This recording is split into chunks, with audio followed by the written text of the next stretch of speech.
If you've just got a new iPhone or you haven't used Siri before, you might be wondering how to turn it on.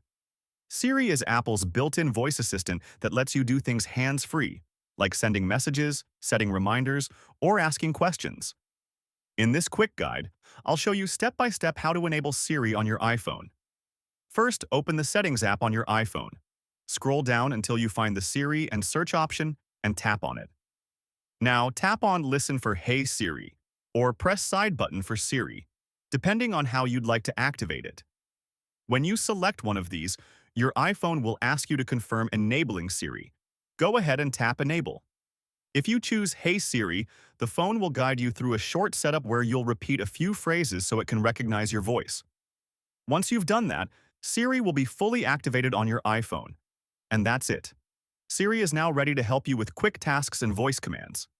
Thanks for watching, and don't forget to subscribe for more simple iPhone tips and tutorials.